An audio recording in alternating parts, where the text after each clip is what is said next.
আসসালামু আলাইকুম, কেমন আছেন সবাই? আশা করি ভালো আছেন। আল্লাহর রহমতে আমরাও অনেক ভালো আছি। এই মাছগুলো দেখতে পারতেছেন ফ্রিজ থেকে বের করছি। রোজার ঈদে গেছিলাম শ্বশুর বাড়ি, তখন মাছগুলো নিয়ে আসছি। অনেক দিন হয়ে গেছে দেখি খাই নাই। করতে করতে আরো অনেক দিন বেশি হয়ে গেছে, তা ফেলে দিব ভাবছি, কিন্তু ফেলতেও মায়া লাগে। তো আমি কিছুদিন আগে একটা আপুর ভিডিওতে দেখছি এই মাছগুলো দিয়ে ভর্তা বানাইছে, অনেক মজা হয়েছে ভর্তাটা। তো আমিও মনে করলাম আমিও ভর্তা বানাই, কি আমি খিচুড়ি রান্না করব আর ওই মাছগুলো দিয়ে ভর্তা বানাবো। এদিকে আমি খিচুড়িতে সব মশলাগুলো আমি দিয়ে দিলাম আস্তে আস্তে এক এক করে। প্রথমে যে তেলটা দেখছেন দিতে, আর তেলটা ছিল লাগি মাংসের তেল, উঠায় রাখছিলাম, বেশি হয়ে গেছিল। ওই তেলটা দিয়ে দিছি। খিচুড়ি খাইতেও মজা লাগবে এই জন্য দিয়ে দিছি। খিচুড়িতে সবকিছু দেওয়া হয়ে গেছে, এখন আমি ঢাইকে দেব। আমার কাছে মনে হয় রাইস কুকার বা প্রেসার কুকারে খিচুড়ি রান্না করলে অনেক মজা হয়। আপনাদের কাছে কেমন লাগে জানি না। রাইস কুকারে খিচুড়িটা বসাই দিলাম। এদিকে আমি মাছগুলোও পরিষ্কার করে নিয়ে নিছি।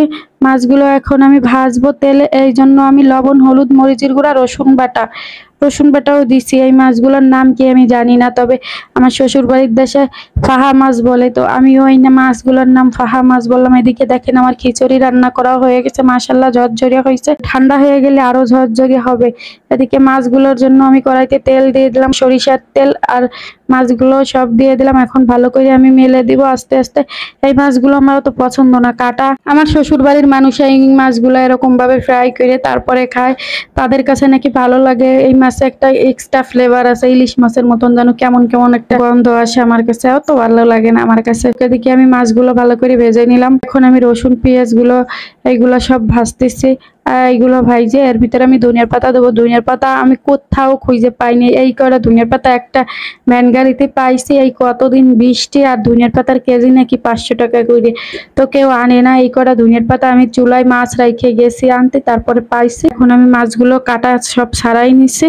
এখন আমি ব্লেন্ডারে সবগুলো দিয়ে দেবো। আসলে রাত অনেক হয়ে গেছে, এই জন্য এখন আমি মাছগুলো ব্লেন্ডারে দিলাম, পাতায় বাটলাম না। ব্লেন্ডারে দিয়ে আমি ব্লেন্ড করে নিছি। এখন পেঁয়াজ, রসুন, ধনিয়ার পাতাগুলোও দিয়ে দিছি, সাথে এই যে সবগুলা দিয়ে ভালো করে মিক্স করে নিছি। ভর্তাটা আমার রেডি হয়ে গেছে। এখন আমি ডিম ভেজে নিব। মাছের কিন্তু একটুও কাটা নাই, দেখতে ওরকমের মনে হচ্ছে।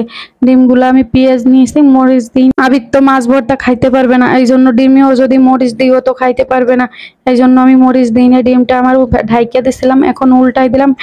এখন সুন্দর করে লাল করে ভেজে নেব ডিমটা। আর দেখেন কি সুন্দর ডিমটা ফুলছে ঢেকে দেওয়ার কারণে। বিশ্বাস করেন ভর্তাটা আমি মুখে দিছি, অনেক মজা লাগছে। আপনারাও এভাবে ভর্তা বানাই খাবেন। আর আমার ডিম ভাজাও প্রায় হয়ে আসছে।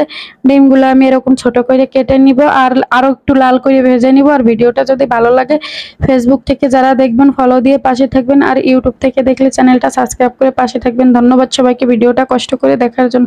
সবাই ভালো থাকবেন, সুস্থ থাকবেন, আমাদের জন্য দোয়া করবেন। আল্লাহ হাফেজ।